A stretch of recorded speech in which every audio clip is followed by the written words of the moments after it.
Berlatar di Jepang pada era Meiji atau sekitar abad ke-18, kisah diawali dengan memperlihatkan perang saudara antar dua kubu yang berbeda, di mana dari sekian banyak prajurit yang berperang, hanya Kapten Hajime Saito lah yang paling menonjol, paling santai, dan paling hebat di antara yang lain. Namun ternyata kehebatan Hajime belumlah seberapa dibandingkan dengan satu orang yang selalu beraksi sendirian tanpa bantuan. Dialah Rurouni Kenshin aka Samurai X atau biasa dijuluki sebagai Hitokiri Batosai, seorang pembunuh bayaran terhebat dalam sejarah yang saat ini ikut berperang dan mampu membantai satu batalion musuh hanya sendirian saja.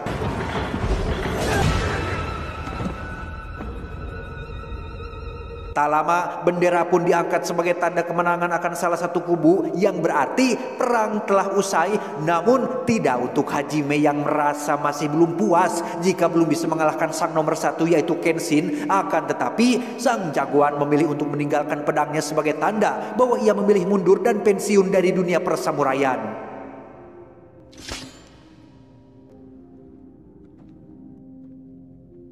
Tak lama setelah semua orang meninggalkan zona perang, ada satu prajurit yang ternyata masih hidup bernama Jin-e yang memiliki bola mata dengan corak yang tidak konvensional, yang memang ia adalah satu dari sekian banyak samurai yang menguasai teknik Isukumi atau kemampuan untuk memproyeksikan energi chi di dalam tubuhnya melalui tatapan mata, yang efeknya hampir sama seperti hipnotis, namun akan membuat lawan mengalami kelumpuhan sementara.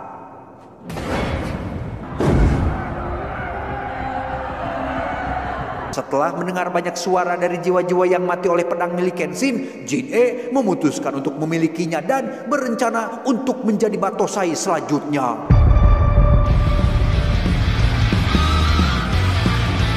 Dan inilah Rurouni Kenshin.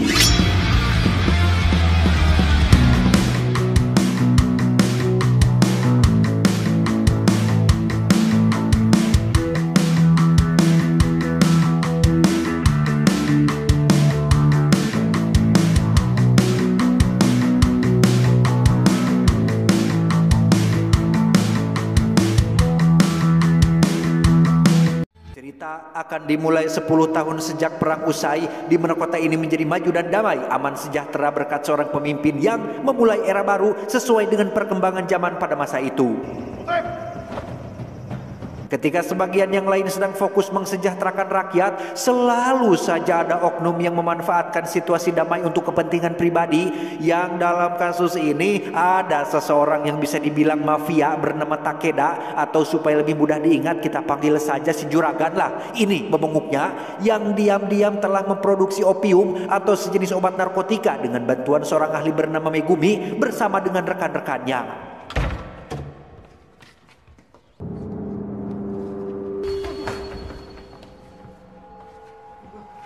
Dan ya, si Juragan pun menyuruh pasukan pribadinya untuk menghabisi semua rekan Megumi dengan maksud untuk meminimalisir bocornya informasi opium ini, di mana hanya Megumi lah yang tetap dibiarkan hidup karena hanya dialah satu-satunya orang yang tahu bagaimana cara membuat opiumnya. Sementara satu rekannya berhasil kabur, namun si Juragan membiarkannya pergi dan menyuruh satu anak buah spesialnya untuk mengejar dan menghabisi pekerja tersebut.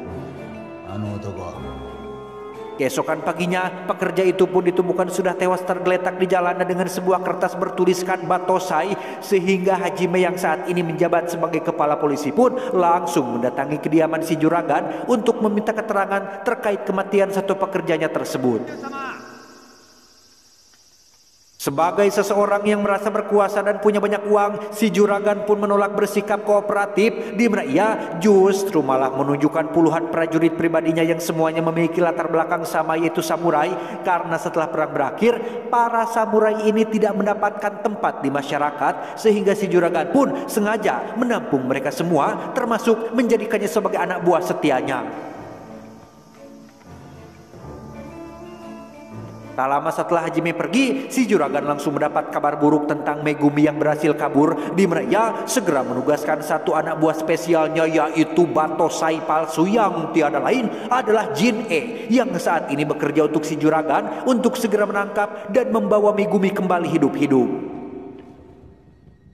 Tak membuang waktu, Jin langsung mendatangi kantor polisi tempat Megumi bersembunyi, di mana ia yang masih ngaku-ngaku sebagai Batosai pun langsung membantai habis semua petugas polisi tanpa tersisa satupun. Sedangkan Megumi sendiri berhasil kabur melalui jalan belakang.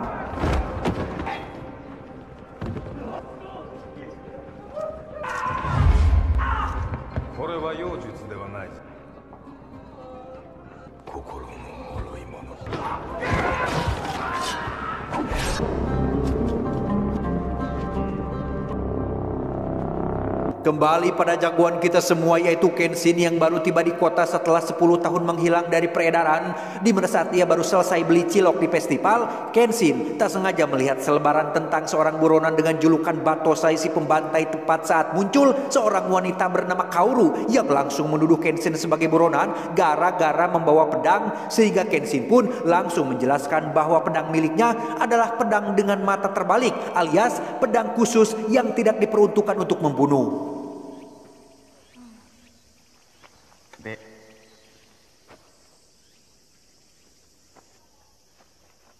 Tak lama setelah mereka berdua berpisah, Kaoru secara kebetulan melewati jalan dekat kantor polisi tepat saat Jin baru saja selesai menghabisi semua petugas, di mana Kaoru yang ayahnya maut gara-gara dibunuh oleh Batosai asli pun langsung menentang Jin untuk bertarung. Yang tepat saat Kaoru akan dihabisi, tiba-tiba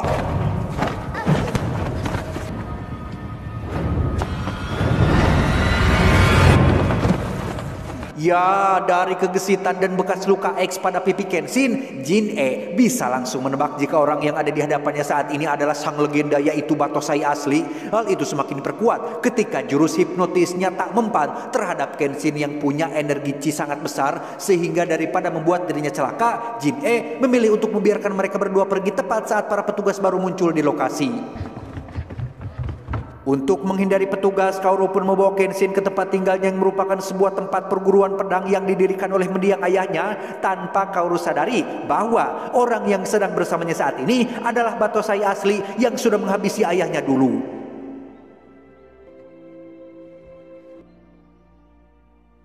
Tak lama setelah Kenshin pergi, muncullah adiknya yang datang setelah bermain di luar. Yang tepat saat Kaoru akan latihan pedang, muncullah para preman yang datang untuk membeli paksa perguruan ini sesuai perintah dari majikan mereka, yaitu si Juragan. Yang karena Kaoru menolak, para preman pun langsung melakukan pengerusakan, termasuk menyakiti Kaoru dan adik kecilnya.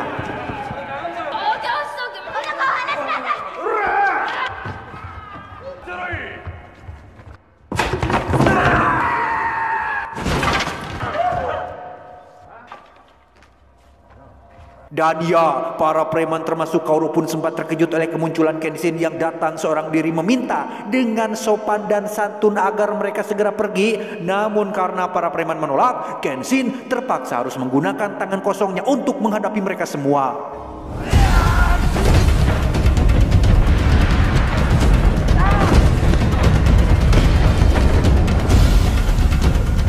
Pertarungan pun dilanjutkan di dalam padepokan, di mana Kenshin akhirnya menunjukkan kelihayannya dalam bertarung yang bahkan satu preman pun tak ada yang berhasil menyentuhnya.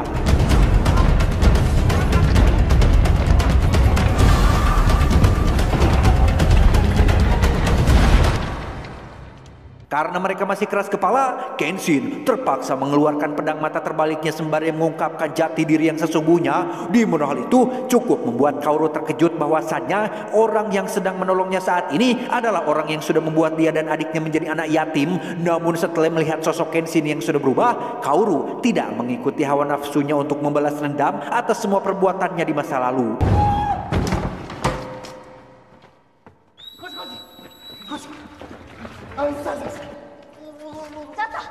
Akibat kejadian ini, Kenshin harus dibawa oleh para petugas untuk dipenjara bersama dengan tahanan lain, yang mana di situ ada seorang tahanan yang merupakan pendekar yang lumayan jago gelut bernama Sonosuke, yang tiba-tiba ngorejat saat Haji memanggil Kenshin dengan nama Batosai.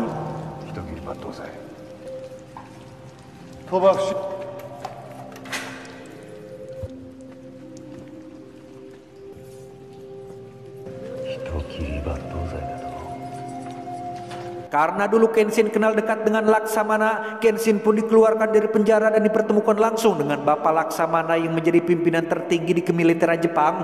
10 tahun tidak berjumpa, Laksamana cukup terkejut saat mendengar Kenshin sudah pensiun dan jadi warga biasa. Karena dengan kemampuan luar biasa yang dimilikinya, Kenshin harusnya bisa menjadi seseorang yang sangat disegani atau setidaknya punya peran penting di kemiliteran. Tujuan Laksamana menemui Kenshin adalah berkaitan dengan kabar mengenai maraknya peredaran opium di kota ini, sehingga demi meningkatkan keamanan, Laksamana ingin meminta Kenshin agar mau meminjamkan kekuatannya sekali lagi untuk memberantas kejahatan. Namun meski Laksamana sudah memohon bahkan menawarinya sebuah jabatan, Kenshin tetap pada pendiriannya untuk tidak akan pernah membunuh lagi, sehingga Hajime yang kesal pun langsung menantang Kenshin bertarung dan berhasil melukai pundaknya hingga berdarah.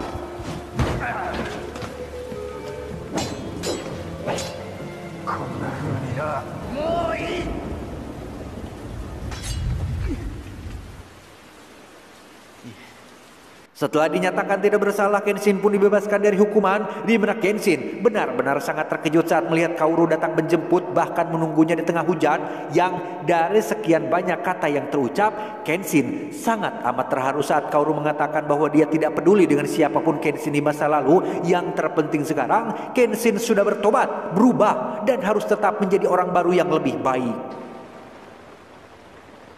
Hai. Ikuyo.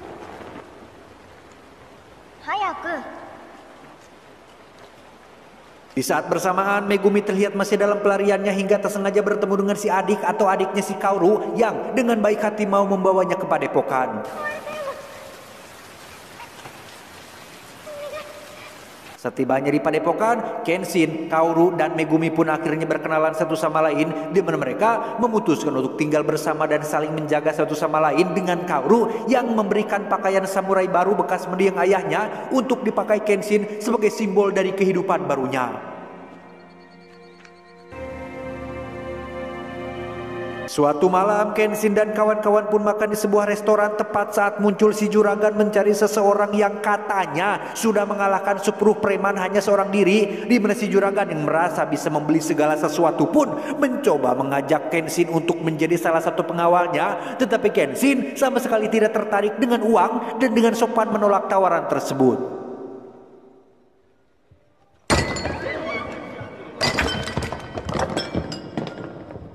Tak lama muncullah Sanosuke, si pendekar pedang kuda yang dengan sombongnya mengklaim bahwa dirinya jauh lebih hebat dari Kenshin Shimatosai, sehingga apabila Sanosuke senilai dengan uang yang si juragan tawarkan, maka ia harus mengalahkan Kenshin tepat disaksikan oleh semua orang. Kimura Battosai-san yo. Koitsu ni kattara ore wo yatoute.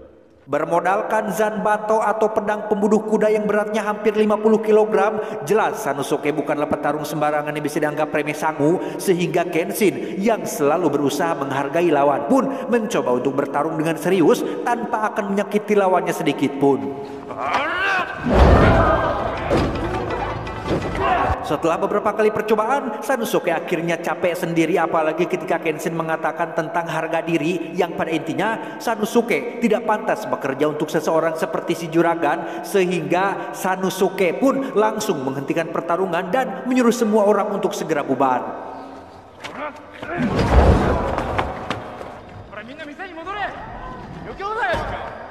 Beberapa waktu berlalu, muncullah wabah penyakit yang membuat banyak warga mengalami demam tinggi setelah meminum air dari dalam sumur yang sama, di mana Megumi yang sudah tahu seberapa licik si juragan pun langsung bisa menebak jika ini adalah ulahnya demi bisa mengambil alih padepokan dan semua tanah di wilayah ini. Sanosuke yang juga tinggal di kampung ini pun tak sengaja bertemu dengan Kenshin dan mau tidak mau harus mengesampingkan egonya dulu, yang karena Megumi bergelut di dunia medis dan obat-obatan, ia pun langsung mengkompakkan Kenshin dan kawan-kawan agar segera mengumpulkan bahan-bahan yang diperlukan untuk mengobati semua warga yang sakit. Beberapa jam kemudian, kondisi warga akhirnya berangsur pulih berkat kecekatan Megumi dalam mengambil tindakan. Tepat di samping walungan berdua dengan Kenshin, Megumi akhirnya jujur bahwa dia adalah mantan pembuat opiumnya si juragan. Sehingga demi keselamatan semua warga, Megumi bermaksud untuk menyerahkan diri kepada si juragan sekaligus membujuknya agar mau menghentikan semua teror ini.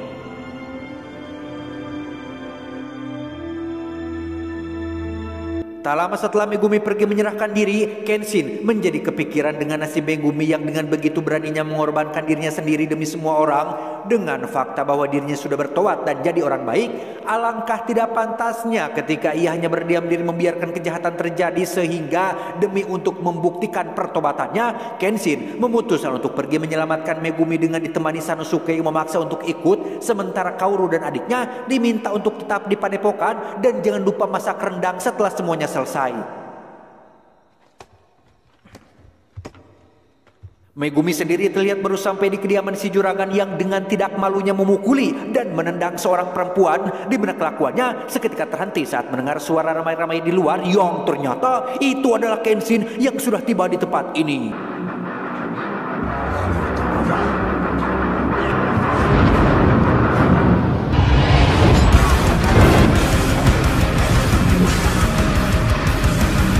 Dengan pedang mata terbaliknya, Kenshin berhasil menumbangkan para samurai meski hanya menciderai mereka saja. Yang karena si juragan terus melemparkan uang-uangnya, para samurai yang sebenarnya takut terhadap Kenshin pun terpaksa bangun lagi demi bisa memiliki semua uang tersebut.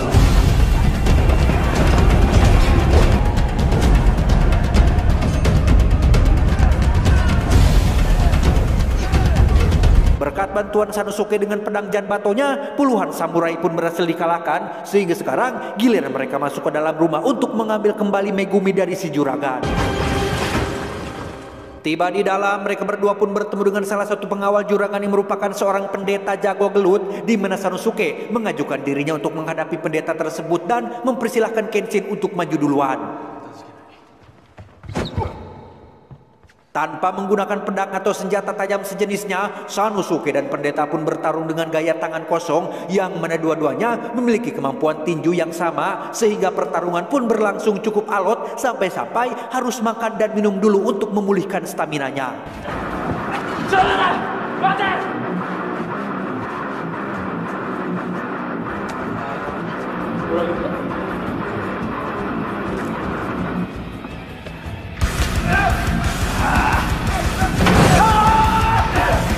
Terlalu banyak buang waktu, Sanosuke pun mengerahkan sisa energinya untuk bertarung dan menggunakan bantingan serius untuk mengalahkan si pendeta.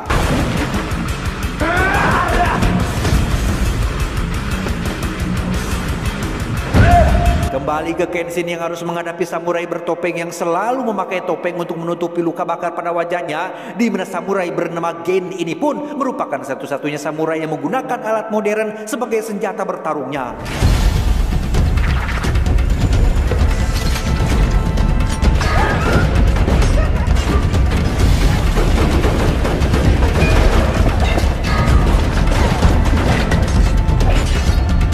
Melihat Kenshin memakai pedang mata terbalik membuat Gen menjadi semakin emosi seolah dirinya tidak berbahaya. Yang karena Gen terus melakukan serangan beruntun, Kenshin pun mulai sedikit serius dengan pertarungannya dan berhasil menang tanpa membunuhnya.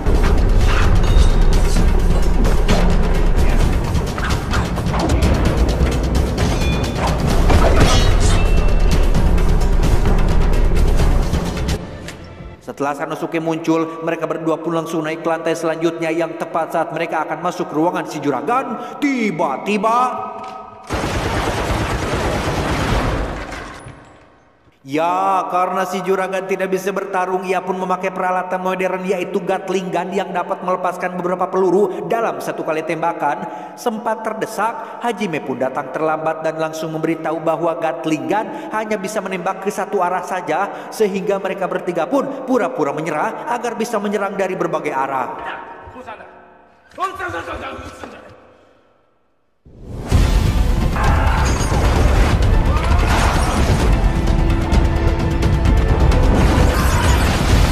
Juragan akhirnya kena mental setelah Kenshin mengacungkan pedangnya tepat di depan bebenguknya. Yang tak lama setelah mereka berhasil menyelamatkan Megumi, ia pun memberitahu Kenshin untuk segera pergi ke kuil di tengah hutan karena saat ini Jin-e sedang menculik Kaoru untuk dijadikan sandranya.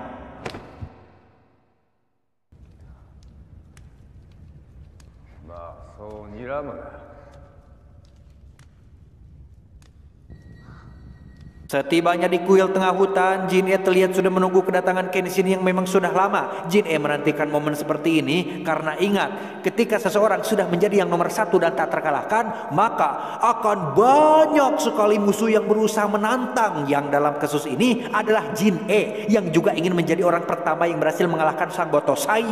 Sehingga tanpa buang waktu, Jin-e langsung menyerang dan...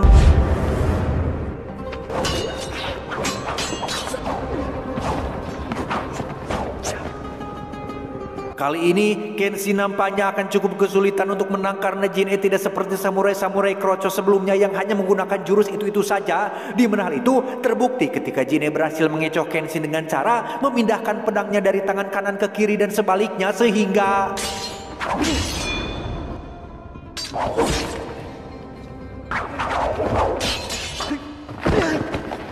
menganggap Kenshin tidak serius bertarung, Jin-e pun menggunakan teknik hipnotisnya untuk membuat Kaoru mengalami sesak nafas dan akan maut dalam waktu 2 menit. Di mana satu-satunya cara untuk mematahkan jutsu atau teknik tersebut adalah dengan menghabisi pengguna jutsu itu sendiri. Sehingga secara tidak langsung Jin-e memaksa Kenshin untuk menjadi Batosai seperti dulu lagi dengan maksud agar niat tobatnya gagal dan tidak menjadi pribadi yang lebih baik.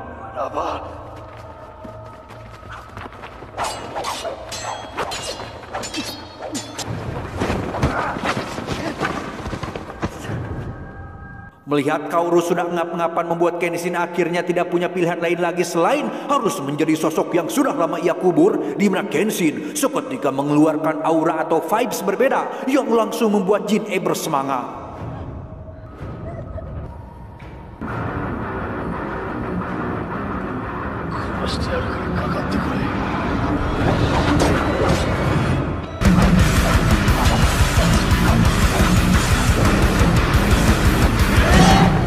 Dan ya, jika saja mata pedang Kenshin tidak terbalik, mungkin kepala Jin-e sudah terbelah jadi 2. Yang karena Jin-e masih keras kepala ingin bertarung sampai habis-habisan, Kenshin pun mulai mengambil kuda-kuda yang dulu biasa ia pakai untuk membantai. Sehingga jangan salahkan Pak Gayus Tambunan apabila Jin-e harus menyesal dengan keinginannya.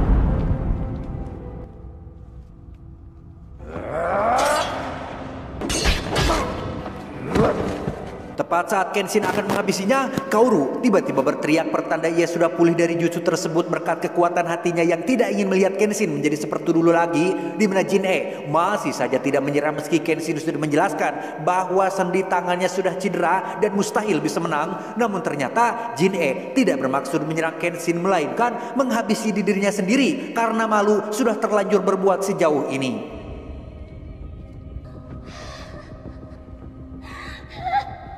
Tak lama, Hajime dan para petugas pun datang terlambat ketika momen gentingnya sudah lewat. Sehingga Kenshin langsung menggendong Kaoru ke padepokan untuk mendapatkan perawatan. Setelah si juragan ditangkap dan para samurai dicabut izin pedangnya, Kaoru, Megumi, Sanosuke dan Kenshin pun bisa hidup tenang dengan akan menjadi keluarga baru dan akan menghidupkan kembali padepokan tersebut.